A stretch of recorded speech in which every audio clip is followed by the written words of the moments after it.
इस वीडियो को देखने के बाद आपके हिस्ट्री के 24 नंबर की टेंशन आपको नहीं रहेगी, क्योंकि इस वीडियो में मैंने क्लास 12th हिस्ट्री की जो तीनों किताबें हैं, उनमें से जितने भी इंपॉर्टेंट 8 मार्कर्स हैं, उनको डिस्कस किया है। इस वीडियो को आपको देखना चाहिए 2 कारणों से। एक तो इसमें क्वेश्चंस मैंने बताया है और दूसरा मैंने आंसर राइटिंग स्टाइल की चर्चा की है कि कैसे एक प्रॉपर 8 मार्कर आप लिखते हो, कहाँ पे आपको फ्लो चार्ट बनाने हैं, किस तरीके से फ्लो चार्ट बनाते हैं, मल्टीपल फ्लो चार्ट एक ही क्वेश्चन में कैसे बना सकते हैं।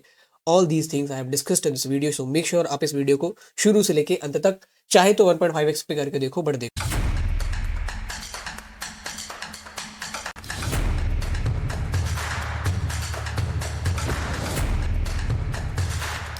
शुरुआत करेंगे चैप्टर 1 के 8 मार्कर से। और इंपॉर्टेंट टॉपिक वाली वीडियो में मैंने बताया था कि ये जो टाउन प्लानिंग वाला टॉपिक है बहुत इंपॉर्टेंट है, इससे 8 मार्कर आता है। तो इससे पूछा गया है कि आप टाउन प्लानिंग के ना फीचर्स बताइए।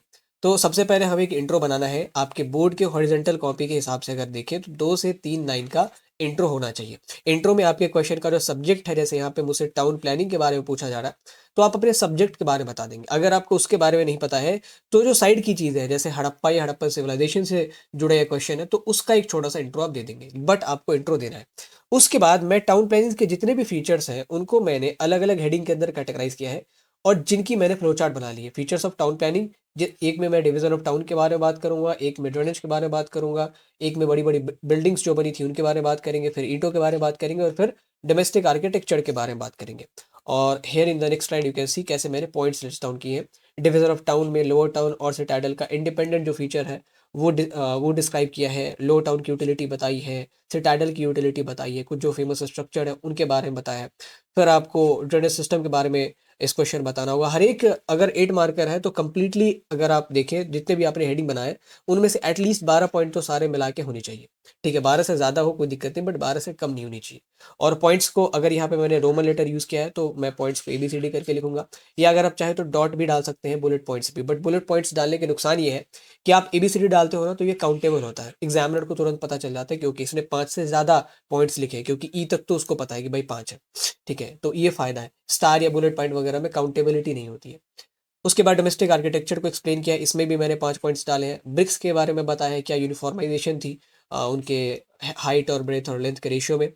फिर लार्ज स्केल बिल्डिंग्स जो सिटाडल में हमें देखने को मिली है, चाहे वो ग्रेट बाथ हो गया या रिजर्वायर हो गया ढोलावीरा का, ये वेयर हाउस हो गया, इन सब की चर्चा की है। और दिखाया कि कैसे ये जो सिविलाइजेशन था इतना एडवांस था कि इन सारी चीज़ों को ये बना पा रहे थे आज से 5000 साल पहले। और अंत में आपको कंक्लूड कर देना है, because of these features, due to these features, hence we can say that, इस तरीके से कि Harappan town planning was the most advanced town planning in all the ancient civilization. उसके बाद जो दूसरा सवाल है, describe the contribution of various archaeologist from 1875 till 1915 discovering Harappan civilization. अलग अलग आर्कियोलॉजिस्ट के बारे में आपको बताना है। तो यहाँ पे अगेन हमारा जो सब्जेक्ट है दैट इज हड़प्पन आर्कियोलॉजी, तो उससे रिलेटेड एक छोटा सा इंट्रो हमने डाल दिया है।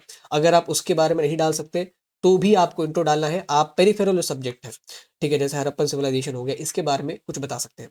अब यहाँ पे जो मेजर आर्कियोलॉजिस्ट है उनके बारे में, उनके कंट्रीब्यूशन को मैं चूंकि डिस्कस करना है, तो हमने उन्हीं का फ्लोचार्ट बना लिया है। यहाँ पे 5 आर्कियोलॉजिस्ट है, एक एक करके सबके बारे में बात करेंगे। पहले कनिंघम की चर्चा की है। हालांकि Cunningham did not discover the Harappan civilization, but इनका कंट्रीब्यूशन ये है कि इन्होंने एएसआई की स्थापना की थी और इसी के चलते जो है पूरा एक सिस्टमेटिक स्ट्रक्चर बन पाया और जिससे आगे चल के हड़प्पन सिविलाइजेशन की डिस्कवरी होती है। और इस इंपॉर्टेंट 8 मार्कर की वीडियो को देखने के साथ आपकी रिवीजन भी हो जाएगी। तो मेक श्योर आप ना PDF डाउनलोड कर लेना और एक दिन पहले भी रिवाइज कर लेना। ये देखना कि मैंने किन की चीज़ों को अंडरलाइन किया है। जैसे अगर आप डेट मेंशन करते हैं तो आप अंडरलाइन करें, अगर आप किसी नाम को मेंशन करते हैं तो उसको अंडरलाइन करें, किसी जगह को मेंशन करते हैं तो उसको आप अंडरलाइन करें। फिर दयाराम सैनी, हड़प्पा जगह है और डेट है, तो डेट को भी आपको अंडरलाइन कर देना, क्योंकि डेट बहुत बच्चे नहीं लिखते हैं। RD बैनर्जी ने मोहनजोदड़ो का एक्सकेवेशन किया था इन 1922 एंड दोनों जगह से जो आर्टिफैक्ट मिले। उसके बाद कलेक्टिवली जॉन मार्शल साहब ने 1924 में डिस्कवरी की कि हमने एक सबसे पुराना सिविलाइजेशन खोज लिया है। यहाँ पे हमने जॉन मार्शल के बारे में थोड़ा सा इंट्रोडक्शन भी दिया है कि he was the first professional archaeologist to become the DG of ASI। उसके बाद लास्ट में मॉर्टिमर व्हीलर के रोल के बारे में बात करेंगे कि इन्होंने क्या काम किया। तो इनका मेजर कॉन्ट्रीब्यूशन था इम्प्लीमेंटेशन ऑफ स्ट्रेटिग्राफी, जिससे जो है एक्यूरेसी आती है एक्सकेवेटेड आर्टिफैक्ट्स को इंटरप्रेट करने में। स्ट्रेटिग्राफी क्या है, इसके बारे में मैंने बात की है अपने बुक 1 के वन शॉट में भी और इस चैप्टर के वन शॉट में भी, तो आप दोनों देख सकते हैं। और अगर आपको पूरा सिलेबस रिवाइज करना है तो मैंने पर्टिकुलर बुक 1, बुक 2, बुक 3 के ऊपर अलग वीडियो बनाई है, डिस्क्रिप्शन बॉक्स में लिंक है। 2 से सवा 2 घंटे में आप तीनों किताबों को रिवाइज कर लेंगे। इसके अलावा अगर आप इस चैप्टर के एमसीक्यू या किसी भी चैप्टर के एमसीक्यूज को अटेम्प्ट करना चाहते हैं, कोई क्वेरी आपके पास है, please let me know in the blade learner chat section. आप हमारे ऐप को डाउनलोड करें, वहाँ पे चैट सेक्शन में जाके आप हमसे कोई भी क्वेरी पूछ सकते हैं, वहाँ पे नोट्स डाउनलोड कर सकते हैं, पीवाईक्यूज डाउनलोड कर सकते हैं, वीडियोज़ को देख सकते हैं। उसके बाद बात करते हैं चैप्टर 2 की, that's all in the chapter 1। ये 2 इंपॉर्टेंट सवाल थे। चैप्टर 2 में मैंने बताया था इंपॉर्टेंट टॉपिक वाली वीडियो में, उसका भी डिस्क्रिप्शन में लिंक दे दिया। उसको एक बार देख लेने से क्या होगा कि आप उन टॉपिक्स को एग्ज़ाम से पहले दोबारा रिवाइज़ कर लोगे ना, तो हाई स्कोर के चांसेस बढ़ जाएँगे, क्योंकि वहाँ से चीज़ें बहुत रिपीट होती हैं। महाजनपद के फीचर्स बताने हैं, महाजनपद का सबसे पहले इंट्रो देंगे। ये सवाल ही महाजनपद के ऊपर है और मगध के ऊपर है। तो इसमें 2 सवाल है, एक तो महाजनपद के फीचर बताने हैं और दूसरा मगध क्यों इतना पावरफुल था वो बताना है। तो महाजनपद का मैंने एक छोटा-सा इंट्रो डाल दिया, उसमें महाजनपदों के नाम भी डाल दिए, तो इसको भी आप अंडरलाइन कर सकते हैं। और फिर 3 फीचर्स जो हैं, उनको मैंने 3 हेडिंग में यहाँ पे डाल दिया। उसके अंदर 1-1, 2-2 पॉइंट्स लिखेंगे तो भी काम चलेगा, बट हेडिंग होनी चाहिए। कैपिटल सिटी, हर एक महाजनपद की अपनी कैपिटल सिटी होती थी। बहुत सारे महाजनपदों की अपनी प्रॉपर आर्मी होती थी। जिनके पास उतना रिसोर्स नहीं था तो मिलिशिया पे डिपेंडेंट होते थे। मिलिशिया मतलब टेम्पररी आर्मी। रेवेन्यू सोर्स के बारे में चर्चा की है, तो यहाँ पे 3 फीचर, चूँकि कहा था 3 ही, तो हमने 3 तक की लिमिट रखा है। अगर उससे ज़्यादा कहते तो 4 भी कर देते। उसके बाद मगध की बात करते हैं। मगध के पावरफुल होने की रीज़न को बताया उससे पहले मगध का एक छोटा-सा इंट्रो डाल देते हैं कि it was one of the most powerful mahajanapada among all the 16 mahajanapada, और ये आज के बिहार और झारखंड में लोकेटेड था। तो जगह चूँकि मैंने यहाँ पे नाम मेंशन किया तो इसको भी अंडरलाइन किया यहाँ पे। उसके बाद 5 रीज़न है मेजरली। लैंड की फर्टिलिटी, आयरन माइंस की अवेलेबिलिटी, एलिफेंट्स, वॉर एलिफेंट्स खास करके यहाँ पे बहुत अच्छी तादाद में मिलते थे, जिससे इनको एडवांटेज होता था लड़ाइयों में। उसके बाद ईज़ी कम्युनिकेशन, चूँकि मगध जो है वो पहाड़ों पे लोकेटेड नहीं था, तो लैंड रूट के थ्रू भी अच्छा कम्युनिकेशन था, और ऊपर से जो नदियों का तंत्र है ना, वो बहुत अच्छा रिवराइन कम्युनिकेशन बना के देता था। उसके बाद एम्बिशियस रूलर्स, रूलर्स ने हमेशा कोशिश की, चाहे वो अजातशत्रु की बात करें, बिम्बिसार की बात करें, नंद की बात करें, कि अपनी सीमाओं को बढ़ाया जाए। So because of these reason last में आपको कंक्लूड कर देना है, Magadha was one of the most powerful mahajanapada. उसके बाद बात करेंगे अशोका के इंस्क्रिप्शन की, कि क्यों ये इतना इंपॉर्टेंट है और इसका लिमिटेशन आप बताएँ। ठीक है, तो अशोका का इंस्क्रिप्शन है चूँकि, तो या तो आप अशोका के इंस्क्रिप्शन के बारे में इंट्रो डाल दो, या आप अशोका के बारे में इंट्रो डाल दो। तो यहाँ पे अशोका का इंट्रो हो गया। उसके बाद जितने भी इंस्क्रिप्शन है उनको 3 कैटेगरी में हमें डिवाइड किया है। तो जहाँ भी कैटेगरी आ गया, जहाँ भी टाइप आ गया, तो वहाँ पे बिल्कुल जो भी फ्लो चार्ट आप बना सकते हो, बिल्कुल बनाओ। तो ये major document, minor document, pillar inscription, उसके बाद उनके फीचर्स की चर्चा की है कि भाई ज़्यादातर जो इंस्क्रिप्शन है प्रकृति में लिखे गए हैं, और ये सारी स्क्रिप्ट उसमें इस्तेमाल की गई है। Through out the sub continent ये आपको फैले हुए मिलते हैं, और इनका रोल क्या है मौर्यन हिस्ट्री को डिस्कवर करने में। तो बेसिकली जब हमने अशोका के इंस्क्रिप्शन को 1830s में पहली बार डिसफर किया, उसके बाद ही हमें ये पता चल पाया कि अच्छा, मौर्यन का जो है इतना बड़ा स्वर्णिम इतिहास रहा था। So this inscription information about the perspective of Mauryan rulers, लड़ाइयों के बारे में बताते हैं, अचीवमेंट्स के बारे में बताते हैं, तो ये बहुत इंपॉर्टेंट सोर्स है। उसके बाद बात करते हैं इंस्क्रिप्शंस के लिमिटेशन की। तो यहाँ पे 2 टाइप के लिमिटेशन है, टेक्निकल, फंडामेंटल। तो दोनों को अगेन मैंने एक छोटा-सा यहाँ पे ये बना दिया है, और इसके नीचे टेक्निकल लिमिटेशन, यहाँ पे आप चाहे तो इसको अंडरलाइन भी कर सकते हैं। और फिर आप जो है, अब जब भी अंडरलाइन करें तो पेंसिल से करेंगे एग्जाम में, क्योंकि अगर पेन से करेंगे और ये क्रॉस हो गया तो आपको वहाँ पे ओवरराइट करना पड़ जाएगा। ठीक है, पेंसिल रबर लेके जाए और अंडरलाइन करने के लिए उसका इस्तेमाल करें। तो दीज आर द लिमिटेशंस। इसके बाद हमने जो है कंक्लूड कर दिया है कि अशोका के inscription are a major source of information regarding modern empire. लेकिन फिर भी इंस्क्रिप्शंस को पढ़ते वक्त हमें केयरफुल रहना पड़ता है, थोड़ा सा ससेप्टेबल रहना पड़ता है। तीसरा सवाल बहुत इंपॉर्टेंट सवाल है, और इसको भी मैंने इंपॉर्टेंट टॉपिक में बताया कि भाई मॉडर्न एडमिनिस्ट्रेशन से रिलेटेड सवाल तो आता ही आता है। अगर चैप्टर 2 से कोई भी 8 मार्कर आएगा तो ये आएगा ही आएगा। ठीक है, और इसमें दो सवाल है, एक तो मॉडर्न एडमिनिस्ट्रेशन के फीचर आपको बताने हैं, दूसरा मॉडर्न एम्पायर की हिस्ट्री को रिकंस्ट्रक्ट करने वाले सोर्सेज, की हमें आखिर चीज़ें पता कहाँ से चलती है। तो मॉडर्न एम्पायर के ऊपर जो कि सवाल है, तो एक छोटा सा इंट्रो। उसके बाद मॉडर्न एडमिनिस्ट्रेशन के 3 फीचर्स मैंने यहाँ पे डिस्कस किए हैं। पॉलिटिकल सेंटर के बारे में बताया, 5 पॉलिटिकल सेंटर थे including Pataliputra as a capital. उसके बाद मौर्यन एम्पायर की आर्मी, जो हमें ग्रीक सोर्सेस से स्टैट्स पता चले, उनके बारे में यहाँ पे चर्चा कर दी है। फिर मिलिट्री कमेटी के अंदर 6 सब कमेटी थी, उनके बारे में भी बता दिया है। और देखो, जहाँ पे भी कोशिश की है, जहाँ पे भी टाइपोलॉजीज आई है, जहाँ पे भी कैटेगरीज आई हैं, तो यहाँ पे मैंने फ्लो चार्ट बनाने की पूरी कोशिश की है। ठीक है, यहाँ पे भी आप बना सकते थे, बट यहाँ पे जो है थोड़ा बढ़िया तो हो जाता है, जहाँ पे 4, 5, 6 रहेंगे वहाँ पे करना। उसके बाद अशोका के धम्म का भी बहुत बड़ा रोल था एडमिनिस्ट्रेशन में, कि इसने एक अशोका को एज अ टॉलरेंट रूलर बनाया। और इतना उस टाइम जो डाइवर्स कंट्री थी हमारी, बुद्धिज्म के फॉलोअर थे, हिंदुज्म के फॉलोअर थे, जैनिज्म के फॉलोअर थे, तो इन सबको साथ लेके अशोक चल पाए because of the philosophy of dhamma. ठीक है, यहाँ पे हमारा ये सवाल खत्म होता है। उसके बाद जब हम सोर्स वाले हिस्से को बताना शुरू करेंगे तो एक हेडिंग डाल देंगे, सोर्सेज ऑफ मॉडर्न एम्पायर। उसके बाद जितने भी इनके सोर्सेज हैं उनकी फिर मैंने अगेन फ्लो चार्ट बनाई है, उनको 2 कैटेगरी में बांटा है। और ये चीज़ आप सोच के करोगे। ठीक है, अभी तो आपके पास खैर सोचने का समय नहीं है, तो ये सवाल चूंकि रिपीट किए जाते हैं, तो आप देख लो कि मैंने किस हिसाब से कैटेगरी बनाई है। इंपॉर्टेंट सोर्स में मैं डायरेक्ट इन पाँचों को भी मेंशन कर सकता था। लेकिन यहाँ पे मैंने इन पाँचों को फर्दर 2 कैटेगरी में बाँटा, आर्कियोलॉजिकल सोर्सेज़ और लिटरेरी सोर्सेज़। ये दोनों आर्कियोलॉजिकल है क्योंकि खुदाई वगैरह से मिलते हैं और ये किताबें हैं और इन सब के बारे में थोड़ा-सा एक्सप्लेनेशन कर देंगे। एडिक्ट्स ऑफ अशोका, अशोका की जो डिस्क्रिप्शन है उनके बारे में बता दिया। अर्थशास्त्र के बारे में बता दिया, इनको इसको चाणक्य ने लिखा है तो आपको इसको अंडरलाइन भी करना है यहाँ पे। And it is a book on economy and politics. उसके बाद मेगास्थनीज़ की बात करते हैं, तो he was a Greek ambassador, ये भी आपको अंडरलाइन करना है, किसके कोर्ट में था? चंद्रगुप्त मौर्य के कोर्ट में। तो ये सारे जो फीचर्स हैं, ये सारे जो कीवर्ड्स हैं वो आपको हमेशा अंडरलाइन करने हैं। बुद्धिस्ट एंड जैन लिटरेचर, इसमें भी इनका ज़िक्र है। चंद्रगुप्त मौर्य जो है खुद जैनिज़्म के फॉलोअर थे। Ashoka one of the greatest patron of Buddhism. तो इन सारे ग्रंथों में भी इनका ज़िक्र है। So these are the sources behind modern empire. यहाँ तक हमारा चैप्टर 2 था। अब चैप्टर 3 शुरू करते हैं। चैप्टर 3 में जो सबसे इम्पोर्टेंट सवाल है दैट इज़ कि भाई ये जो एंशिएंट इंडिया में फैमिलियल टाइज़ और रूल्स ऑफ मैरेजेस थे as per the Brahmanical prescription, सूत्र के अनुसार या धर्मशास्त्रों के अनुसार, उनको आपको एक्सप्लेन करना है, ठीक है? तो सबसे पहले चूँकि ब्राह्मणिकल प्रिस्क्रिप्शन की बात है तो हमने ब्राह्मणिकल प्रिस्क्रिप्शन का इंट्रो डाल दिया है, ठीक है? धर्मशास्त्र के बारे में थोड़ा-सा बता दिया कि क्या ज़रूरत पड़ी, कैसे इनको कंपाइल किया गया। उसके बाद 3 हेडिंग बनाया, फैमिली के बारे में बताया, उसके बाद पैट्रिलिनी के बारे में बताया, फिर पैट्रिलिनी के बेसिस के बारे में बताया। तो ये प्रॉपर फैमिलियल टाइज़ के बारे में कि कैसे जो है फैमिली चलती थी। उसके बाद फिर मैरिज अलग कॉन्सेप्ट में डिस्कस करेंगे और गोत्र की चर्चा अलग से करेंगे। ठीक है, यहाँ पे फैमिली की बेसिस मैंने बता दी है, ब्लड एडॉप्शन, मैरिज, पैट्रिलिनी क्या होता था, पैट्रिलिनी को कैसे प्रमोट किया गया एंशिएंट टेक्स्ट के द्वारा, और पैट्रिलिनी में कभी-कभी वेरिएशन भी देखने को मिलता था। जब बेटा नहीं है तो किसी रिश्तेदार को दे देते थे। बट अल्टीमेट केस में जब कुछ भी नहीं है तभी जाके जो है महिलाओं ने सत्ता सँभाली है और प्रभावती गुप्त was one of the example of that. उसके बाद मैरिजेज़ की बात करेंगे तो यहाँ पे पहले तो टाइपोलॉजी बता दी कि 4 प्रकार के मैरिजेज़ थे और अलग-अलग कानून थे मैरिजेज़ को लेके। सबसे पहले तो आपको लड़की का विवाह सही समय पे सही वर्ण के साथ करना पड़ता था अगर आप अच्छे घराने से आते हैं तो। तो इसीलिए कन्यादान जो है एक ड्यूटी की तरह मानी गई as a father for father. Manusmriti में 8 प्रकार के मैरिजेज़ का ज़िक्र है, ये भी मेंशन किया है। और आप ये भी बता सकते हैं कि शुरुआत की जो 4 शादियाँ थी उनको वैध माना गया था और आखिरी की जो 4 थी उनको अवैध माना गया था। फिर गोत्र का कॉन्सेप्ट कॉन्सेप्ट आपको बताना है क्योंकि ये भी फैमिली के ही अंतर्गत आता है। तो दैट वाज़ दिस क्वेश्चन। इसके बाद बात करेंगे describe the Brahmanical theory regarding kinship and ideal occupation. तो किनशिप में तो जो फैमिलियल टाइज़ की बात की हमने, मैरिज वगैरह उसके बारे में बात कर देंगे। आइडियल ऑक्यूपेशन में हमें वर्ण व्यवस्था के बारे में बात करना होगा और उसके बाद हमें कुछ एग्ज़ाम्पल्स भी देने पड़ेंगे कि ये जो भी रूल्स थे ना उनको यूनिवर्सली फॉलो नहीं किया जा रहा था, इनके वायलेशंस भी हो रहे थे। तो हमने सबसे पहले जो किनशिप की जो डिटेल्स पिछले क्वेश्चन में डिस्कस की है उन्हीं को यहाँ पे छाप देंगे। उसके बाद वर्ण ऑर्डर, ठीक है? वर्ण ऑर्डर में 2 चीज़ें आती हैं, सबसे पहले हायरार्की देखेंगे फिर आइडियल ऑक्यूपेशन। तो ये हमारी हायरार्की रही। उसके बाद आइडियल ऑक्यूपेशन। आप चाहे तो हायरार्की को ना ऐसे ऊपर-नीचे करके भी लिख सकते थे, ब्राह्मण, क्षत्रिय, वैश्य, शूद्र ऐसे करके।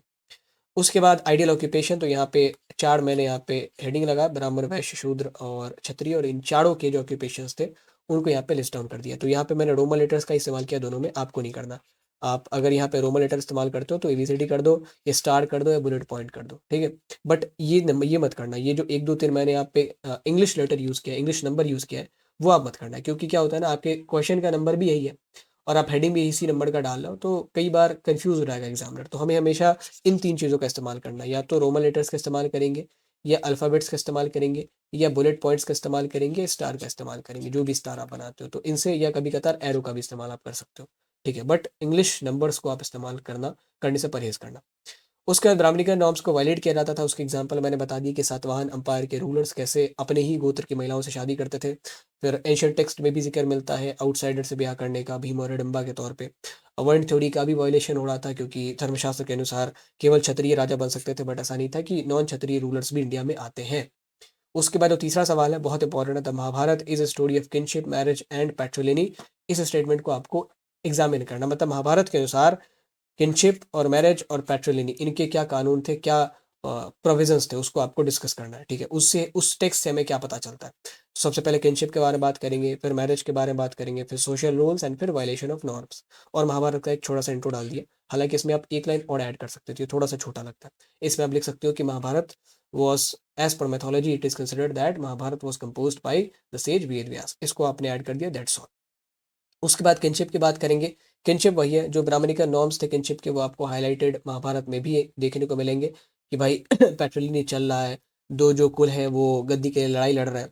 मैरिजेस, पॉलीगैमी, पॉलीएंड्री दोनों ही का वर्णन आपको महाभारत में देखने को मिलेगा। आप चाहे तो एग्जाम्पल भी दे सकते हैं, आपकी किताब में भी एग्जाम्पल है पॉलीगैमी का, जैसे पांडु ने माद्री और कुंती से शादी की थी। पॉलीएंड्री का भी एग्जाम्पल है, जैसे द्रौपदी ने 5 पांडवों से शादी की थी। फिर सोशल रोल, कैसे जो ये वर्ण बेस्ड ऑक्यूपेशन है उसको महाभारत में इन्फोर्स किया गया है, तो उसका एग्जाम्पल स्टोरी ऑफ क्लब से आपको देखने को मिलता है। ये कर्ण की स्टोरी थी, ये दोनों नॉन क्षत्रिय बैकग्राउंड से थे, तो इनको क्षत्रिय वाली शिक्षा ग्रहण करने में बहुत दिक्कत होती है। ठीक है, इनको सिखाने से लोग परहेज करते थे क्योंकि that was not your job to do. इसके बाद महाभारत में हमें उन सारे यूनिवर्सल लॉज के वायलेशन भी देखने को, जैसे भीम और हिडम्बा की शादी हो गई, that is example of exogamy, outside community आपने शादी की है। So that's all in the chapter 3। अब आगे बढ़ते हैं चैप्टर 4 की तरफ। Make sure you hit the subscribe button, क्योंकि इसी तरीके से जैसे हमने बोर्ड में आपकी मदद की है, वैल्यू क्रिएट किया है, ट्रस्ट में सीयूटी में भी इतनी मदद करेंगे, इससे कहीं ज़्यादा मदद करेंगे। So for CUET and for further exams please subscribe to Blade Advocate. Now chapter 4 की अगर बात करें तो इसमें एक सवाल है बुद्धिज्म के ग्रोथ से रिलेटेड। इसमें आपको ग्रोथ के बारे में बताना है, बुद्धा के रहते हुए और बुद्धा के बाद में, और बुद्धा की मेन टीचिंग्स। तो 2 सवाल है, दोनों सवालों को एक एक करके देखेंगे, और सवाल दोनों ही इंट्रो हमारा बुद्धिज्म के ऊपर होने वाला है, क्योंकि दोनों ही सवाल बुद्धिज्म के ऊपर है। तो बुद्धिज्म के ऊपर एक छोटा सा इंट्रो डाल दिया, फिर ग्रोथ ऑफ बुद्धिज्म में हम लोग 2 फेज में बात करेंगे, एक तो life of Buddha and during the life of Buddha, दूसरा जो है after the death of Buddha. ठीक है, तो during the life of Buddha ऐसा था कि बुद्धा की पॉपुलैरिटी बहुत हो गई थी, वो कंडक्ट्स और वैल्यूज में ज़्यादा बिलीव रखते थे। सुपेरियरिटी इस बात से नहीं लोगों को जतानी चाहिए कि हम किस स्कूल में पैदा हुए, इस बात से कि हमारा व्यवहार कैसा है। ठीक है, और इसीलिए इनके जो फॉलोअर्स थे अलग अलग बैकग्राउंड से आते थे। लेकिन इनकी डेथ के बाद भी जो है फॉलोअर्स की संख्या घटी नहीं, क्योंकि इनकी डेथ के तुरंत बाद जो है इनके शिष्यों ने इनकी टीचिंग्स को कंपाइल करके, ट्रांसलेट करके अलग अलग जगहों में फैला दिया। अलग अलग राजाओं ने अलग अलग समय पर बुद्धिज्म को पैट्रोनेज दी, इनका प्रमोशन किया। सो दैट इज़ वाई हम कह सकते हैं कि बुद्धा के डेथ के बाद भी बुद्धा के फॉलोअर्स कम नहीं होते। अब इनकी मेन टीचिंग्स, तो टीचिंग्स पे सबसे पहले, चूंकि 8 मार्कर है, अगर ये 3 मार्कर होता तो सिर्फ इसको एक्सप्लेन करते। 8 मार्कर है तो थोड़ा हमें पेरिफेरल चीज़ें भी लिखनी पड़ती हैं, और कभी कतार क्या होगा, आपको लगेगा कि ये 8 मार्कर तो नहीं है। ठीक है, जैसे अगर यहीं पे मैंने ये दिया होता इस क्वेश्चन में, describe the teachings of Buddha, तो वो प्रॉपर 8 मार्कर कैसे बनेगा, तो उसको मुझे क्या करना पड़ेगा ना पेरिफेरल चीज़ें डिस्कस करनी पड़ेंगी। सबसे पहले मैं लाइफ ऑफ बुद्धा डिस्कस करूंगा, उसके बाद मेजर सोर्सेज जहाँ से हमें चीज़ें पता चलती है, उसके बाद उनकी टीचिंग्स, उसके बाद उनके फॉलोअर्स के बारे में भी बता दूंगा। कायदे से मुझे केवल टीचिंग्स बतानी चाहिए थी, बट 8 मार्कर का बनाना है तो पेरिफेरल चीज़ें भी डिस्कस करेंगे, क्योंकि नहीं तो नंबर मिलेगा नहीं। तो try to add peripheral things in the answer also. Major sources discuss कर लिया, टीचिंग्स के बारे में बात कर ली कि भाई परमानेंटली चेंजिंग वर्ल्ड है, और दुख जो है वो इंट्रिंसिक होता है, आपको पाथ टू मॉडर्नाइजेशन जो है, path to moderation not modernization, तो ये आपको अपनाना पड़ेगा, मध्यम जो पाथ होता है, ताकि आप इनसे बचे रह सके। इस चैप्टर में एक और इम्पॉर्टेंट क्वेश्चन है, that is regarding the comparison between Sanchi stupa and Amaravati stupa, की आखिर सांची क्यों सर्वाइव कर गया और अमरावती क्यों सर्वाइव नहीं कर पाया। तो सबसे पहले तो सांची स्तूप का एक ब्यौरा देंगे, इंट्रोडक्शन, स्कल्पचरल फीचर, क्योंकि इसकी चर्चा आपकी किताब में है। अगेन हमें 8 मार्कर बनाना है, तो थोड़ा बहुत पेरिफेरल चीज़ें भी डिस्कस करेंगे। तो सांची स्तूप का एक छोटा सा ब्यौरा दे दिया कि 3rd सेंचुरी बीसी में इसको बनाया जाना शुरू हुआ। ओल्डेस्ट सर्वाइविंग स्टोन स्ट्रक्चर में से एक है, और इसके कंपाउंड में ये स्तूप तो है ही, इसके अलावा बहुत सारे अदर स्तूप एंड टेम्पल्स भी आपको देखने को मिलेंगे। स्कल्पचर फीचर्स की बात करें तो कहानियों को घेरा गया है, बुद्धा के लाइफ के चीज़ों को घेरा गया, उनके सिंबल्स जो है वहाँ पे आपको देखने को मिलते हैं। उसके बाद प्रिजर्वेशन पॉलिसी में शाहजहान बेगम और सुल्तान जहां बेगम के रोल को डिस्कस करेंगे। उसके बाद आगे बढ़ेंगे अमरावती के डेवस्टेशन की तरफ। अमरावती क्यों डेवस्टेट हो गया, तो अमरावती इसलिए डेवस्टेट हो गया क्योंकि यहाँ पे जो है कोई रॉयल पैट्रोनेज हमें देखने को नहीं मिलता है, और एक इग्नोरेंट बिहेवियर रहा ब्रिटिश ऑफिशियल्स का, और इस वजह से जो है अमरावती स्तूप पूरी तरीके से डेवस्टेट हो गया। जबकि सांची आज भी चमचमा रहा है और मध्य प्रदेश टूरिज्म डिपार्टमेंट को भर भर के पैसा कमा के देता है। तो these 3 were the reason behind the devastation of Amaravati Stupa. अब आगे बढ़ते हैं, चैप्टर 5 की तरफ रुख करते हैं। इसमें हमारे पास ना 3 टॉपिक हैं। ठीक है, अल-बरूनी, इब्न बतूता और फ्रांसिस बर्नियर, तीनों टॉपिक से एक एक सवाल आया है। बर्नियर के लैंड ओनरशिप सिस्टम के ऑब्जर्वेशन से बहुत सवाल आते हैं, तो सबसे पहले उसका एक छोटा सा इंट्रो देंगे बर्नियर का। ठीक है, उसके बाद जो भी ऑब्जर्वेशन उनकी थी उनको यहाँ पे 5 हेडिंग के अंदर कैटेगराइज किया है। एक ओवरव्यू देंगे, क्या ये सोचते थे, क्या ब्यौरा दिया है, क्रिटिसाइज कैसे किया है, मुगल डॉक्यूमेंट्स में क्या जो इन्होंने कहा उसकी क्या रियलिटी है, और इसकी थ्योरी के इम्पैक्ट क्या पड़े यूरोपियंस अदर फिलोसफर्स पे। तो यहाँ पे मैंने ओवरव्यू दे दिया है कि ये कंपैरेटिव स्टडी वगैरह करते थे, ये यूरोप के पॉलिसी मेकर्स को इंप्रेस करना चाहते थे। इन्होंने ब्यौरा ऐसा दिया था कि मुगल एम्पायर जो है वही सारे लैंड को ओन करता है, और बाकी जितनी भी जनता है वो केवल उसका रेंट पे करती है लैंड रेवेन्यू के तौर पे। क्रिटिसिज्म कैसे किया कि भाई यहाँ पे चूंकि क्राउन ओनरशिप है तो कोई लॉन्ग टर्म इन्वेस्टमेंट नहीं होता, एग्रीकल्चरल प्रोडक्टिविटी बहुत कम है, और किसान यहाँ पे बहुत गरीबी में गुर्बत में रहते हैं। मुगल डॉक्यूमेंट्स अगर चेक करें तो यहाँ पे अबुल फजल का चूंकि नाम है तो यहाँ पे इसको अंडरलाइन करना पड़ेगा आपको। इन्होंने कहा कि लैंड रेवेन्यू जो है that is made against the protection provided by emperor, और जो पूरी की पूरी जमीन एम्पेरर की है ऐसा कोई एविडेंस हमें मुगल डॉक्यूमेंट्स में नहीं मिलता है। उसके बाद इम्पैक्ट क्या पड़ा, तो हमारे पास जो दो मेजर फिलोसफर्स थे जिन्होंने इनकी थ्योरी के बेसिस पे अपना परसेप्शन गढ़ा एशिया का और इंडिया का, उसके बारे में चर्चा कर लेते हैं। कार्ल मार्क्स और मोंटेस्क्यू। मोंटेस्क्यू ने टर्म दिया था ओरिएंटल डिस्पोटिज्म का, कि भाई इंडिया में सारे के सारे मोनार्क एब्सोल्यूट अथॉरिटी वाले होते हैं, और मार्क्स ने कहा कि भाई जितो जो एग्रीकल्चरल सरप्लस है वो सारा का सारा स्टेट गपच लेती है, और इसीलिए जो है विलेज को ऑटोनॉमी देना पड़ता है, एंड विलेज जो है उस कारण से स्टैग्नेंट होते हैं क्योंकि वहाँ पे वाइब्रेंसी नहीं होती। इब्न बतूता के अकाउंट में हमें सिटीज़ का क्या डिस्क्रिप्शन मिलता है, ठीक है, अर्बन लाइफ। तो इब्न बतूता के बारे में एक छोटा सा इंट्रो, फिर जो भी उन्होंने अर्बन सिटीज़ के जनरल फीचर्स बताए वो बताएंगे, दिल्ली का जो डिपिक्शन दिया वो बताएंगे, सोशल लाइफ कैसा था वो बताएंगे, इकोनॉमिक लाइफ कैसा था वो बताएंगे। कुल मिला के सबके बारे में हमें 3-3 4-4 पॉइंट लिखना है।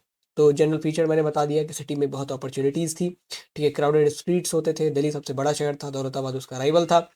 तुगलकाबाद का यहाँ पे जिक्र किया, 28 दरवाजे थे, बदायूं दरवाजा सबसे बड़ा था। These are important as per the MCQ perspective. Social life कैसी थी टाउन में उसकी चर्चा की है। इकोनॉमी कैसा था टाउन का, कैसे पैसा कमाते थे लोग, इसकी भी चर्चा की है। इसके बाद अगला सवाल, describe the experiences of Al Biruni in Indian subcontinent. अब इनके जो भाई साहब के एक्सपीरियंसेस हैं उनको आपको बयां करना। सबसे पहले अल बरूनी के ऊपर एक छोटा सा इंट्रो, एंड उसके बाद क्यों ये सब कॉन्टिनेंट आए, क्या बैरियर्स इन्हें झेलने पड़े, फिर क्या सोर्सेज रेफर किया यहाँ की चीज़ों के बारे में जानने के लिए, और यहाँ रहते हुए क्या क्या काम उन्होंने मेजर किया, और एक कास्ट सिस्टम का जो डिस्क्रिप्शन है, जो ब्यौरा बहुत फेमस है अल बरूनी का, उसको यहाँ पे डिस्कस करेंगे। तो रीज़न हमने बता दिया कि भाई इनको बहुत इंटरेस्ट था, और महमूद गजनवी ने जब इनको कैद करके ख्वारिज़्म से ये गजनी ले आते हैं तब तो इनका इंटरेक्शन इंडियन से होना शुरू हो गया था। बैरियर्स में 3 बैरियर है, लैंग्वेज हो गया, रिलीजियस बिलीफ्स हो गए, इनमें डिफरेंसेस बहुत थे, और एक सेल्फ एब्जॉर्प्शन। यहाँ के लोग जो थे बहुत नार्सिसिस्टिक थे। इन 4 सोर्सेज को इन्होंने रेफर किया, यहाँ पे रहते हुए बहुत सारे काम किए। सबसे पहले तो पतंजलि के ग्रामर को ट्रांसलेट किया, यहाँ के लोगों के लिए यूक्लिड की ज्योमेट्री को ट्रांसलेट किया, कास्ट सिस्टम का ब्यौरा दिया है कि भाई प्योरिटी को जो है ये अपोज करते थे, कोई कॉन्सेप्ट ऑफ पोल्यूशन को ये नहीं मानते, डिसअप्रूव करते। This is basically the chapter 5। अब आगे बढ़ते हैं चैप्टर 6 की तरफ।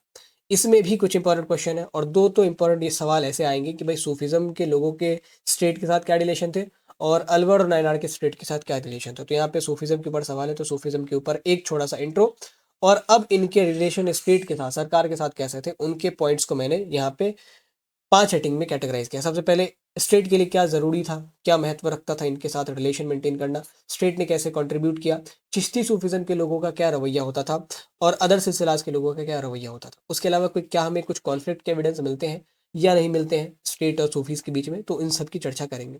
स्टेट के लिए इंपॉर्टेंस बेसिकली वही था कि सूफी संतों की फॉलोइंग अच्छी खासी होती थी, तो अगर ये इनको सपोर्ट करेंगे तो उनके फॉलोअर्स भी सुल्तान और जो बादशाह वगैरह है उनको सपोर्ट करेंगे।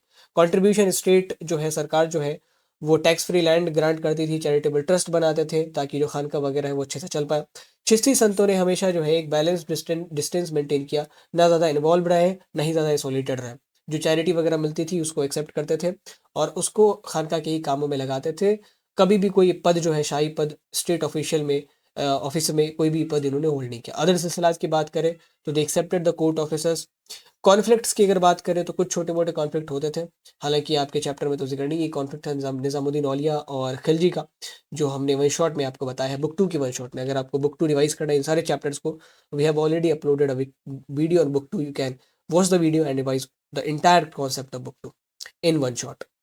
उसके बाद अगला सवाल, अलवर और नायनार के स्टेट के साथ क्या रिलेशन थे। अगेन अलवर और नायनार का इंट्रो, फिर बैकग्राउंड बताएंगे क्या इंपॉर्टेंस था और कैसे स्टेट कंट्रीब्यूट करती थी। तो बैकग्राउंड बेसिकली ये कि अलवर और नायनार की अच्छी खासी फॉलोइंग हुआ करती थी, और इसीलिए स्टेट जो है वो इनके साथ संबंध बनाना चाहते थे। और इनके साथ संबंध बनाना मतलब डिविनिटी से खुद को कनेक्ट करना, और डिविनिटी मतलब देवी देवताओं से जब आप कनेक्ट करते हैं तो आपको ऑडियंस का सपोर्ट मिलता है। स्टेट ने कंट्रीब्यूशन क्या किया, इन अलवर और नायनार संतों को लैंड ग्रांट्स देते थे, मंदिरें बनवाते थे, मंदिरों में इनकी मूर्तियों को इंस्टॉल करवाते थे। यहाँ पे परंतक वन का जिक्र है, 945 एडी में इन्होंने 3 जो शैव संत थे, नायनार संत, उनकी मूर्तियों का कॉन्स्क्रिप्शन करवाया था एक शिव मंदिर में। अब कबीर की टीचिंग्स आपको एक्सप्लेन करनी है, ठीक है, उसके साथ आपको ये भी बताना है कि उन्होंने अल्टीमेट रियलिटी को अपने पोएम के थ्रू, मतलब गॉड को किस तरीके से डिस्क्राइब किया है। कबीर के ऊपर ये सवाल है, तो कबीर के ऊपर एक छोटा सा intro and then we will see. सबसे पहले तो उनके सोर्सेज जानेंगे, उनकी टीचिंग जानेंगे, फिर कैसे डिस्क्राइब किया अल्टीमेट रियलिटी को एंड उनकी टीचिंग का क्या रिलेवेंस है ये जानेंगे। ये सवाल 3 मार्कर में आजकल पूछा जाता है बहुत। मेजर सोर्सेज में हमने बता दिया, बीजक है, ग्रंथावली है, गुरु ग्रंथ साहिब है। इसके अलावा लोकल फोकलोर्स में भी इनके दोहे अभी मौजूद हैं। टीचिंग्स हमने देख लिया, निर्गुण भक्ति, मोनोथिज्म, भाईचारा प्रीच किया हिंदू मुसलमान के बीच, हिपोक्रेसी के अगेंस्ट थे, नाम सुमिरन के बहुत बड़े समर्थक कि भाई हमें हमेशा जो है ऊपर वाले का नाम ज़िक्र करना चाहिए। सूफीज़्म में भी ज़िक्र का कॉन्सेप्ट है। His description of ultimate reality, उन्होंने अलग-अलग नामों से जो है सुप्रीम रियलिटी को एड्रेस किया है। कभी अल्लाह कहते हैं, कभी खुदा कहते हैं, कभी पीर कहते हैं, कभी हज़रत कहते हैं, कभी राम कहते हैं।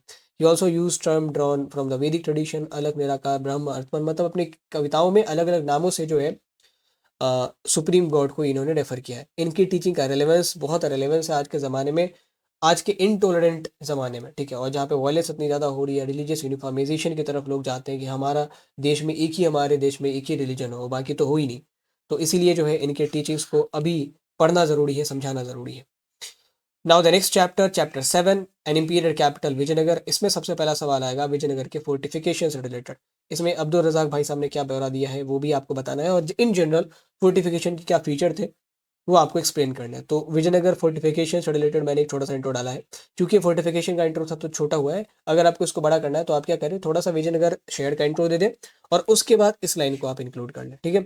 फिर रीजन माइंड फोर्टिफिकेशन क्या फीचर थे, गेटवेज के बारे में बात करेंगे और फॉरेन ट्रैवलर्स ने क्या ब्यौरा दिया है उसके बारे में बात करेंगे। रीज़न ये था कि विजयनगर चूंकि हमें दुश्मनों से घिरा हुआ था, उधर दक्खन थे, इधर आपके गजपति रूलर्स थे, तो इसलिए एक बहुत अच्छी फोर्टिफिकेशन ज़रूरी थी। फीचर्स क्या फोर्टिफिकेशन के, तो 7 लाइन्स ऑफ फोर्टिफिकेशन हमें देखने को मिलता है। चाहे एग्रीकल्चरल फील्ड की बात करें, हिंटरलैंड की बात करें, फॉरेस्ट की बात करें, ये सब जो है फोर्टिफिकेशन के अंदर आते थे। फोर्टिफिकेशन में कोई मोर्टार का इस्तेमाल नहीं किया गया है, बिना मोर्टार के जो है ये फोर्टिफिकेशन एग्जिस्ट करता है। उसके बाद बात करें गेटवेज़ की, तो वेल गार्डेड गेट्स होते थे और गेट्स जो थे उसको अलग-अलग आर्किटेक्चर स्टाइल पे बनाया गया था। जिस तरफ वो खुलते थे उस इलाके के हिसाब से आर्किटेक्चर जो है आपको देखने को मिलता है। फिर फॉरेन ट्रैवलर्स के नोट्स की बात करें, अब्दुल रज़ाक और डोमिंगो पेस ने फोर्टिफिकेशन का बहुत इसको प्रेज़ किया है, तारीफ़ की है। अब्दुल रज़ाक ने तो कहा है कि 7 लाइन्स ऑफ फोर्टिफिकेशन थे और पहले, सेकंड और थर्ड वॉल्स के अंदर जो कल्टीवेबल फील्ड्स हैं, गार्डन्स हैं और लोगों के घर हैं वो आते थे। पेस के अनुसार जो है बहुत लंबा समय जा लगता था एक गेट से दूसरे गेट में जाने में। So this fortification was so huge कि इसको भेदना किसी भी आर्मी के लिए असंभव ही था। उसके बाद कृष्णदेव राय से रिलेटेड सवाल है, कैसे इन्होंने एम्पायर को कंसोलिडेट किया, एक्सपेंड किया।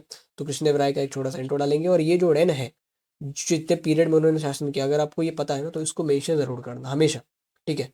मिलिट्री एक्सपेंशन की बात करेंगे सबसे पहले, उसके बाद कल्चरल अचीवमेंट, फिर उनके डेथ के बाद क्या इम्पैक्ट पड़ता है और कैसे जो है एम्पायर क्रम्बल करता है। तो मिलिट्री एक्सपेंशन हमने देख लिया। उसके बाद कल्चरल अचीवमेंट, गोपुरम वगैरह बनवाए, नागलापुरम नाम की एक टाउनशिप स्थापित की, लिटरेचर को प्रमोट किया, खुद भी बहुत बड़े ऑथर थे, इंटेलेक्चुअल ग्रोथ हुआ साथ में, ट्रेड बहुत ज़्यादा आगे बढ़ा। लेकिन इनके डेथ के बाद नायकाज़ ने विड्रॉ करना शुरू कर दिया अपना सपोर्ट। अरविडो डायनेस्टी आ गई सत्ते में, जो कि उतनी लायक नहीं थी और सारी चीज़ें जो है आलिया रामाराय पीछे से चला रहे थे और अल्टीमेटली बैटल ऑफ तालिकोटा होता है, जिसके बाद विजयनगर एम्पायर को ऐसी हार मिलती है जिससे ये कभी उभर नहीं पाए, रिकवर नहीं कर पाए। उसके बाद विरूपाक्ष और विट्ठल टेम्पल के आपको कुछ डिस्टिंक्टिव फीचर बताने हैं। तो इस क्वेश्चन का हमारा 2 हिस्सा होने वाला है, जिसमें हम पहले में विरूपाक्ष टेम्पल की बात करेंगे और दूसरे में हम लोग बात करेंगे विट्ठल मंदिर की। तो आप चाहे तो इन दोनों का एक कंप्लीट इंट्रो बना सकते हैं, इंडिपेंडेंट भी बना सकते हैं, ठीक है?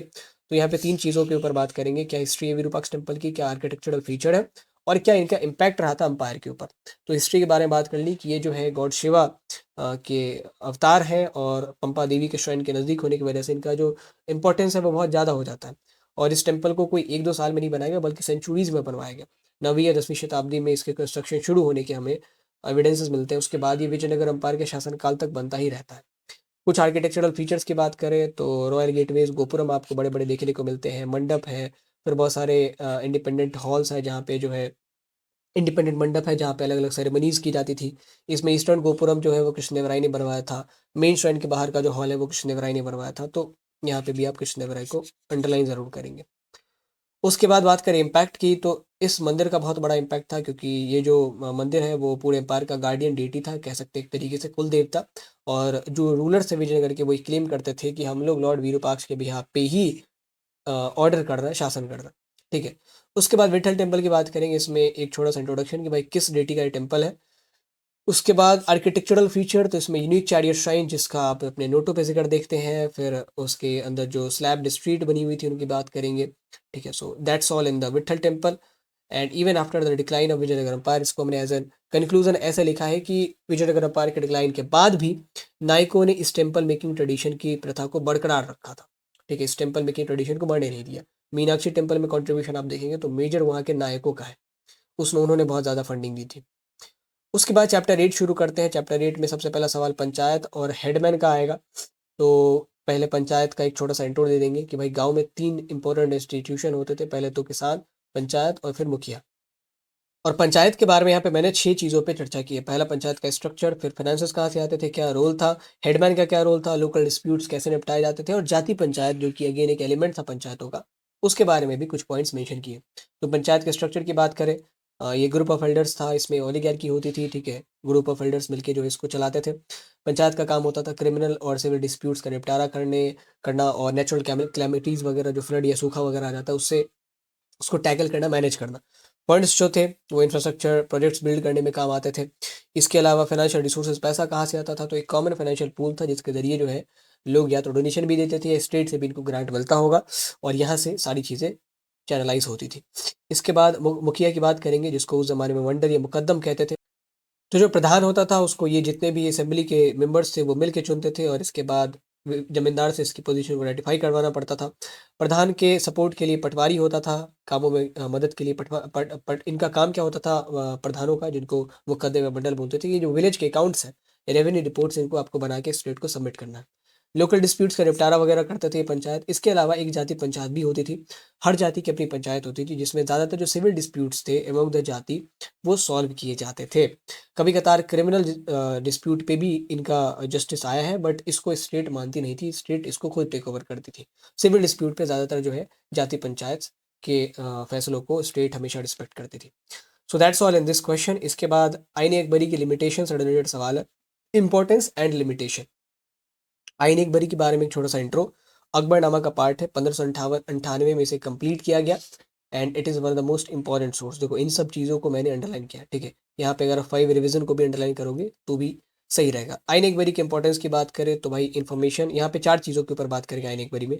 क्या पता चलता है, इंपॉर्टेंस क्या है, लिमिटेशन क्या है और कैसे ये दूसरे टेक्स्टों से अलग है। सो आईन अकबरी में इन्फॉर्मेशन हमें अलग-अलग टॉपिक्स के मिलते हैं। कोर्ट के बारे में पता चलता है, एडमिनिस्ट्रेशन के बारे में पता चलता है, आर्मी के बारे में पता चलता है, रेवेन्यू के बारे में पता चलता है, उस ज़माने के लोगों के कल्चर और रिलीजियस ट्रेडिशन के बारे में पता चलता है, अकबर की फ़िलॉसफ़ी के बारे में पता चलता है और इसको बनाने में, इसको लिखने में बहुत सारे सोर्सेज़ का रेफ़रेंस हमें मिलता है, तो उसकी भी चर्चा मैंने यहाँ पे की है।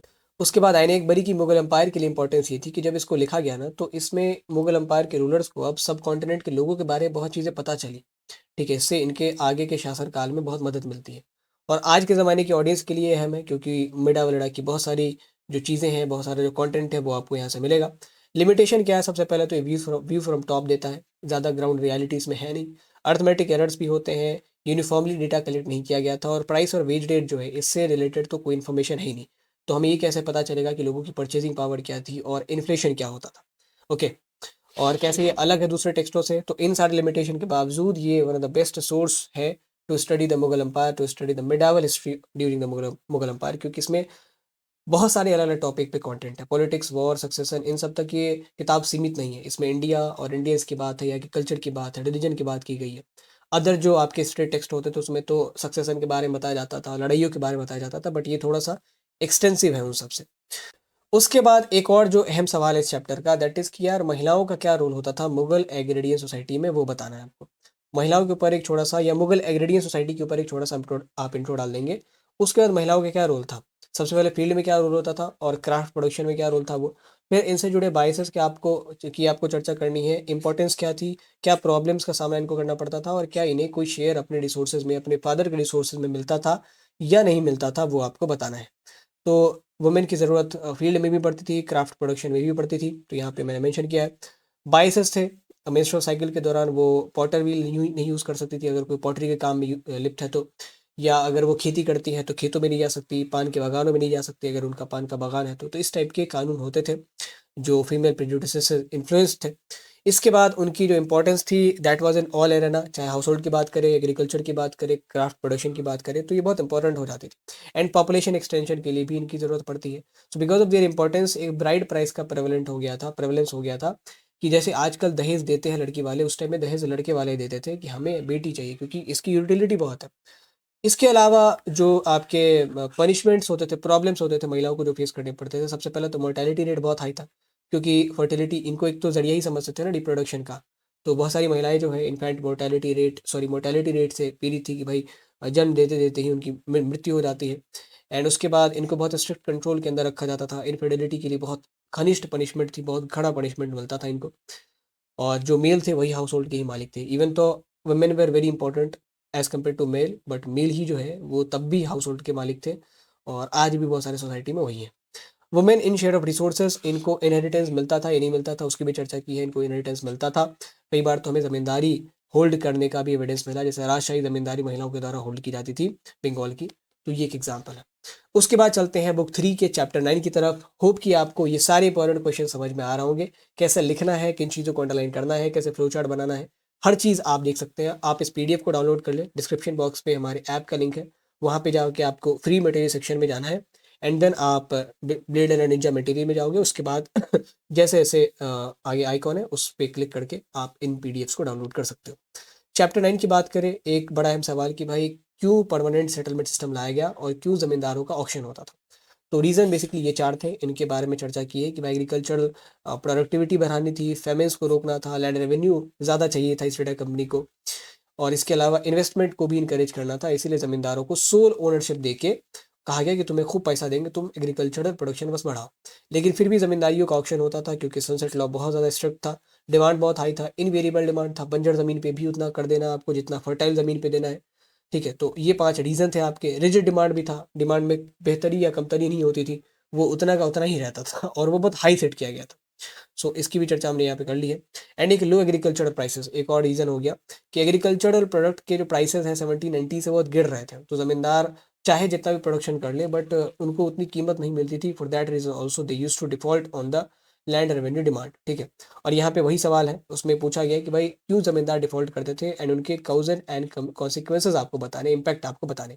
तो यहाँ पे हमने कॉजेज़ ऑलरेडी डिस्कस किया था पिछले वीडियो में, तो कॉजेज़ तो वही रहेंगे।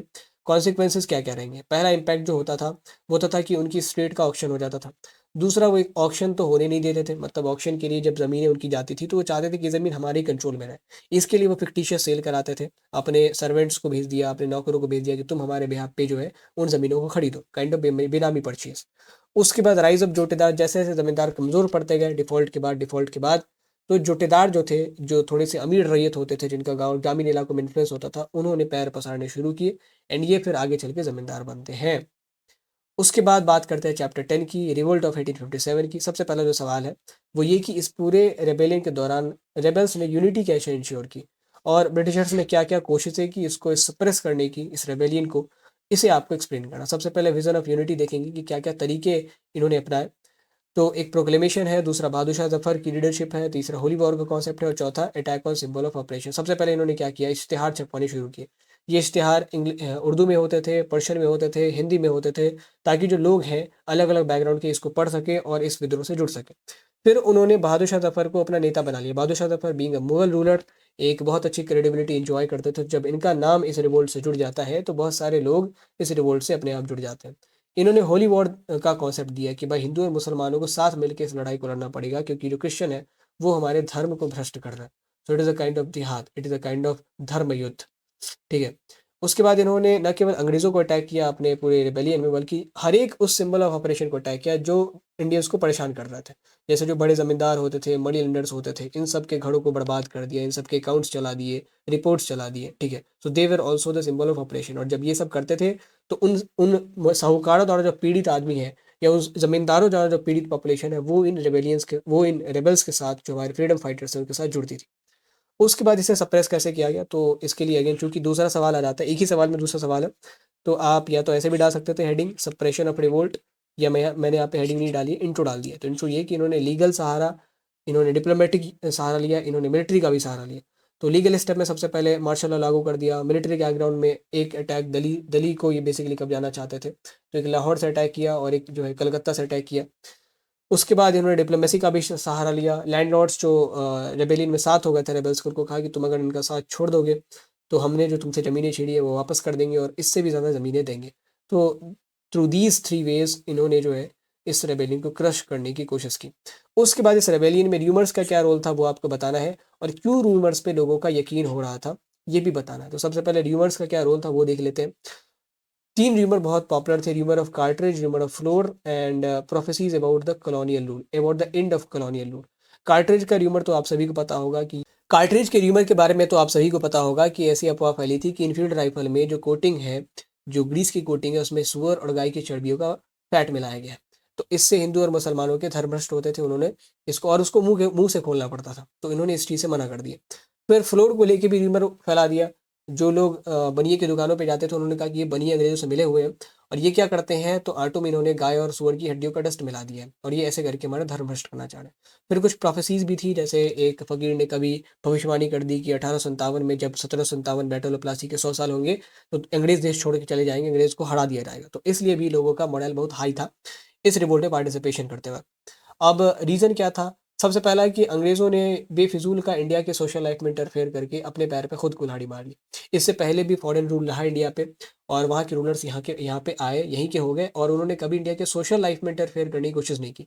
इन्होंने क्या एजुकेशन लाते हैं, अपने हिसाब की चीज़ें लाते हैं और यहाँ के नॉर्म्स को बदलने की कोशिश करते हैं। इससे एक ट्रस्ट डेफ़िसिट जनरेट होता है जिसको लेके लोग नाराज़ थे एंड इन र्यूमर्स पे बिलीव किया जाने लगा। फिर लोग एनेक्सेशन देख रहे थे अपने स्टेट के, अपने राज्य का, अपने रजवाड़ों का, और उनको लग रहा था कि अंग्रेज़ हमसे हमारी हर उस चीज़ को छीनना चाहते हैं जिस पे हमें नाज़ है, तो इसलिए भी लोग र्यूमर्स में बिलीव कर रहे थे। रही सही कसर जो है अंग्रेज़ों के मिशनरीज़ ने वो कर दी थी पूरी। वो जहाँ-जहाँ जाती थी फोर्स्ड कन्वर्जन हो रहे थे और इससे भी उनको डर लग रहा था कि ये शायद हमारे धर्म को ख़त्म करने ही आए। तो फॉर दीज़ रीज़न ये जो र्यूमर्स थे उनको उन पे यकीन किया जा रहा था।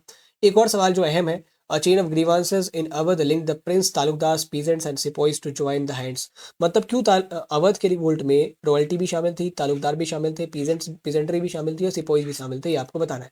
तो यहाँ पे चारों के ना अलग-अलग कारण थे। एक-एक करके देखते हैं। सबसे पहले तो अवध का एक इंट्रो डाल देंगे कि भाई क्या इसका रोल था इन द रिवोल्ट ऑफ 1857।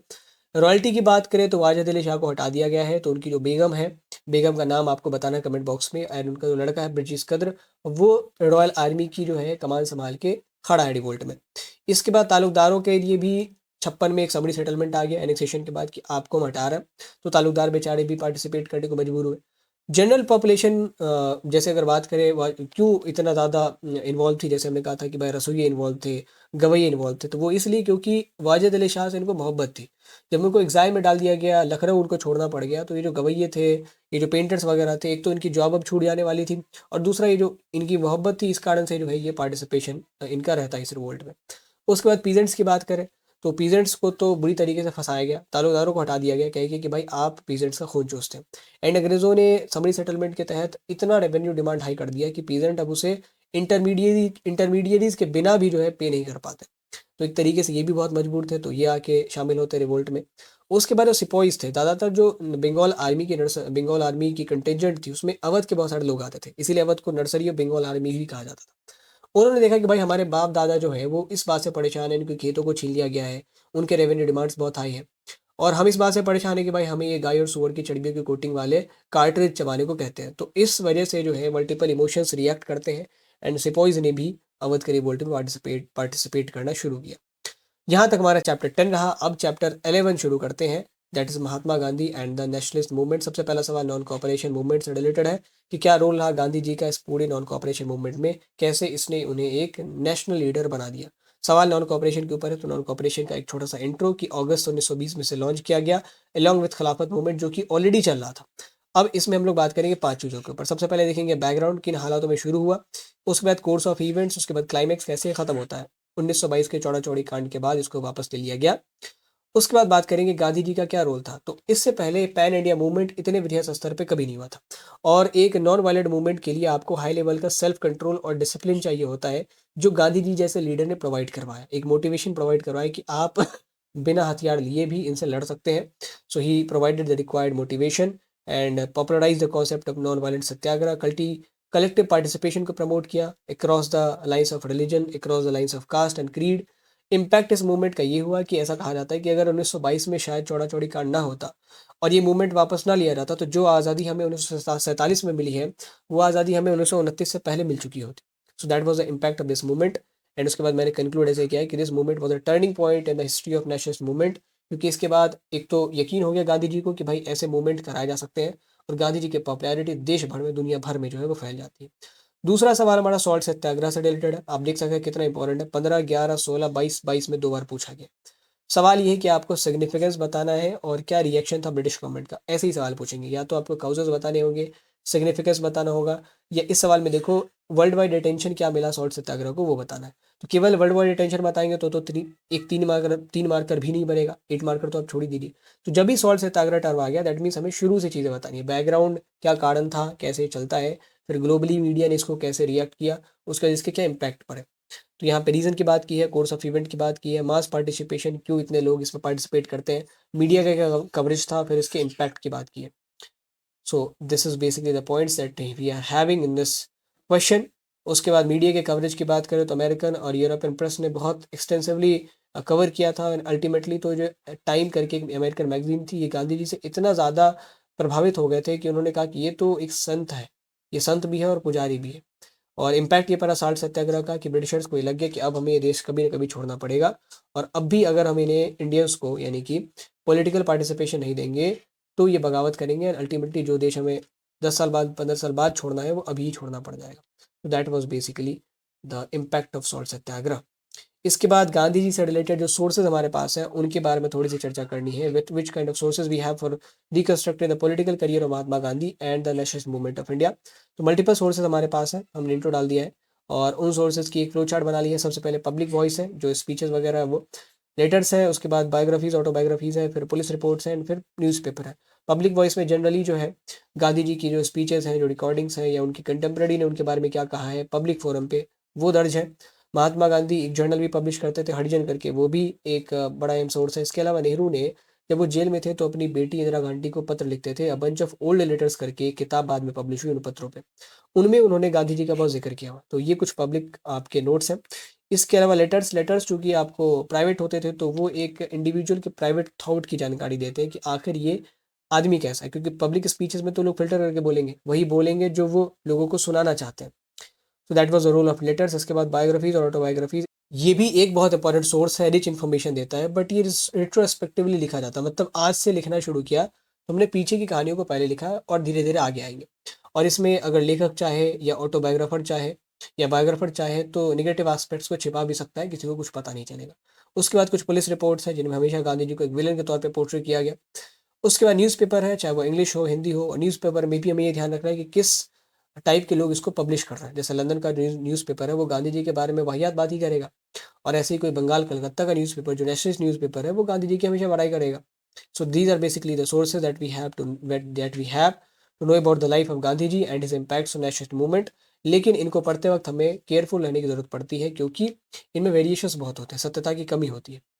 अब आगे बढ़ते हैं, हमारे आखिरी चैप्टर पे आते हैं। इसमें जो सवाल है, 3 सवाल है, तीनों अलग-अलग डिस्कशन के ऊपर है। सबसे पहले फेडरल गवर्नमेंट को लेके जो डिस्कशन हुआ था कि भाई सेंटर के पास क्या राइट होनी चाहिए और स्टेट के पास क्या राइट होनी चाहिए। ये सवाल 3 बार पूछा गया है, 2013 में, 2017 में, 2022 में।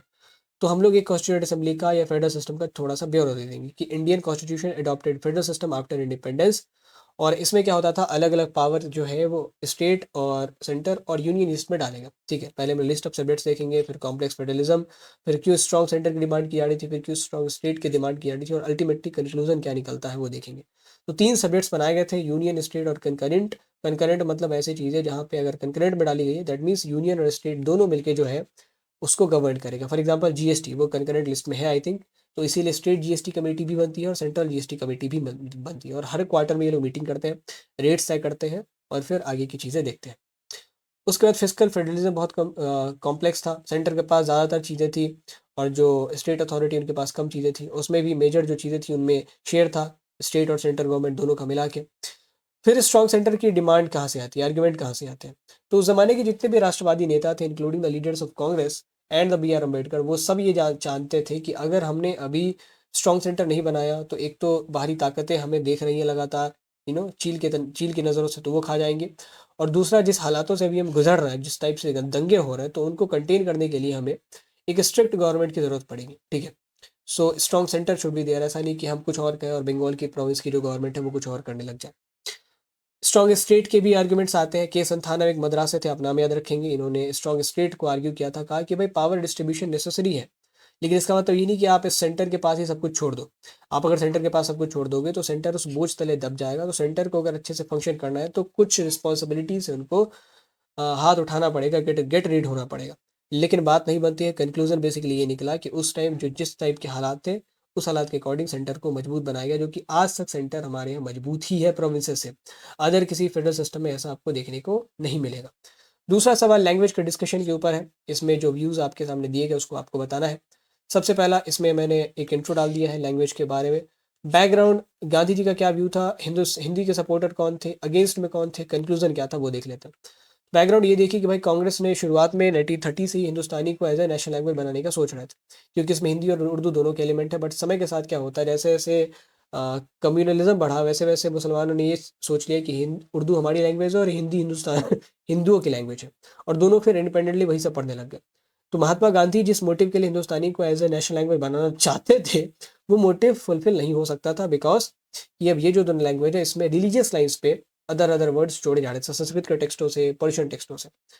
उसके बाद बात करें हिंदी के सपोर्टर्स की, तो जो नेशनलिस्ट मेंबर्स थे, खास करके आरवी डुलेकर, ये तो बहुत वोकल थे। ये कहते थे कि ऑफिशियल लैंग्वेज हिंदी ही होनी चाहिए, न केवल ऑफिशियल बल्कि नेशनल लैंग्वेज। और इस सदन में बैठे जिन भी लोगों को हिंदी नहीं आती है, वो इस सदन में बैठने के लायक ही नहीं है। यह स्टेटमेंट उनका था। फिर हिंदी के अगेंस्ट में आर्गुमेंट बहुत सारे हैं। जी दुर्गाबाई ने आर्गुमेंट दिया, शंकरराव देव ने आर्गुमेंट दिया, टी ए रामालिंगम चेट्टियर ने आर्गुमेंट दिया। उन्होंने कहा कि जहाँ पे नॉन हिंदी स्पीकिंग एरियाज है, वहाँ पे हमने प्रमोशन करके देख लिया हिंदी का, कोई रिस्पॉन्स नहीं आता, कोई सीखने नहीं चाहेगा, जो कि अभी तक हो रहा है।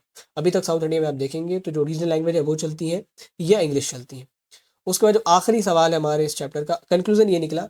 कंक्लूजन भी देख लेते हैं कि कोई नेशनल लैंग्वेज नहीं बनाई गई। ऑफिशियल लैंग्वेज जो है कहा गया हिंदी रहेगी, 10 सालों तक या 15 सालों तक इंग्लिश रहेगी। उसके बाद धीरे धीरे आप रिप्लेस करके इंग्लिश की जगह कोई एक रीजनल लैंग्वेज ऐड कर सकते हो, जो भी आपके स्टेट की रीजनल लैंग्वेज है वो।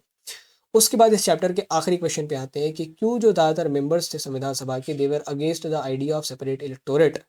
और एक स्टेटमेंट ये भी कि partition of India had made nationalist formally opposed to the idea of separate electorate. इसको आपको एग्जामिन करना। तो यहाँ पे सेपरेट इलेक्टोरेट का एक थोड़ा सा इंट्रो डालेंगे कि ये कब इंट्रोड्यूस हुआ था। 1909 में इंट्रोड्यूस हुआ था मोन्टेगो केस फॉर रिफॉर्म के जरिए। और इसमें 4 चीज़ें थी। अगर हम बात करें सेपरेट इलेक्टोरेट की, तो इशू ऑफ सेपरेट इलेक्टोरेट। सो इस सेपरेट इलेक्टोरेट वाले इशू में सबसे पहले ये देखेंगे डिमांड उठी कहाँ से, कैसे, क्यों इसको अपोज किया जा रहा था, अपोजिशन में क्या आर्ग्यूमेंट देते हैं अलग अलग लीडर्स, एंड देन लास्ट में कंक्लूड करेंगे कि सोल्यूशन क्या निकला। तो डिमांड उठती है बीपोक और बहादुर की तरफ से, क्योंकि ये नाम इंपॉर्टेंट है तो उसको आप अंडरलाइन करेंगे। और चूंकि मुझे डेट भी याद है तो डेट मैंने यहाँ पे लिख दिया। अगर आपको डेट नहीं याद है तो कोई बात नहीं, यहाँ पे स्किप कर सकते हैं। और रीज़न ये था सेपरेट इलेक्टोरेट के अपोजिशन के पीछे कि बहुत सारे लोगों ने सेपरेट इलेक्टोरेट का हशर देख लिया था, कैसे ब्रिटिशर्स ने इसको डिवाइड करने के लिए यूज़ किया, एंड अल्टीमेटली हमारे देश का 2 टुकड़ों में विभाजन हो जाता है। इसीलिए लोग इसको नहीं लेना चाह रहे थे।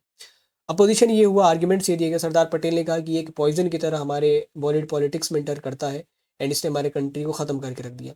गोविंद वल्लभ पंत ने कहा था कि सेपरेट इलेक्टोरेट अगर माइनॉरिटी डिमांड कर रही है तो वो अपने लिए ही गड्ढा खोद खोद रही है, क्योंकि सेपरेट इलेक्टोरेट उनको अपलिफ्ट नहीं करेगा बल्कि मेन स्ट्रीम से आइसोलेट करके रख देगा।